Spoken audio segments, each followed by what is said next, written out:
Mission Control is effectively our race base back at the factory in Woking, so a lot of the decisions and setup decisions we make through a weekend are supported from back here.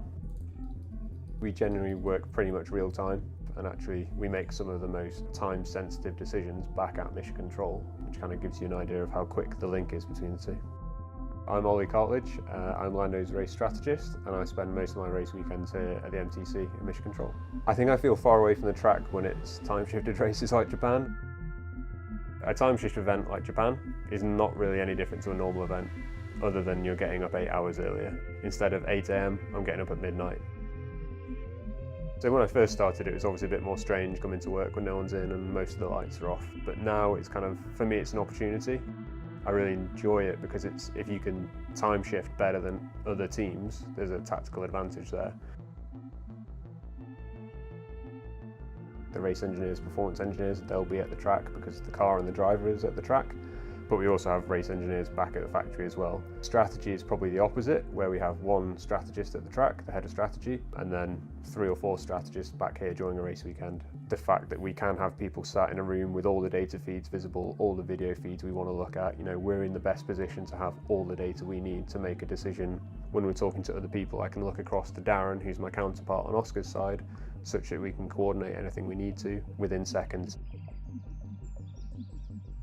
When we have comms check for each session and we step into Mission Control, that's usually when people's game face starts coming on.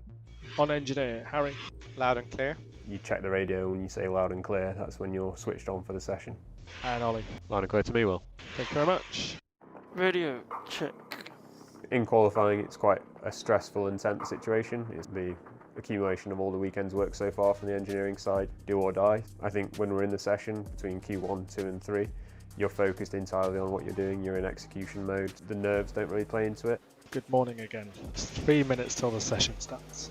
So the way we support the trackside team is we try and be as proactive as possible. 90% of the time, we're focused on providing that information up front such that we can act on it quicker, because that allows us to be ahead of the curve. Okay, it's the start of the session.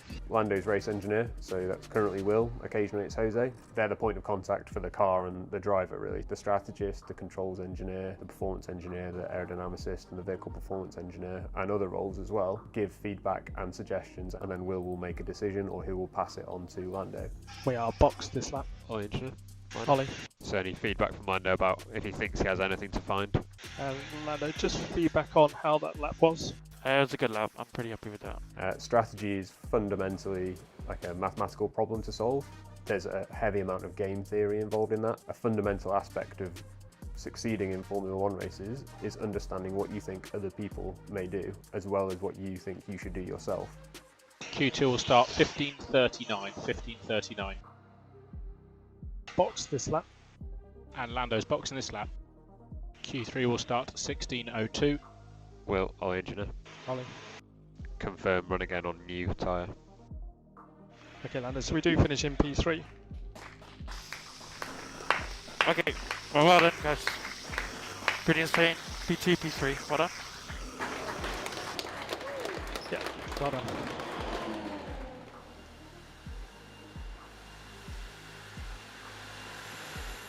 As engineers, we're naturally perhaps a bit more calm and collected, and I think that means sometimes the celebrations are a bit more muted as well. But we do have the brownies, which they're pretty good, and definitely a highlight of Saturday.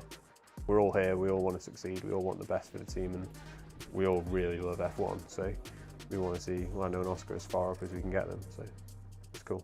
We all 100% feel part of the same team here. I feel genuinely like an extension of the team back here and part of the same team.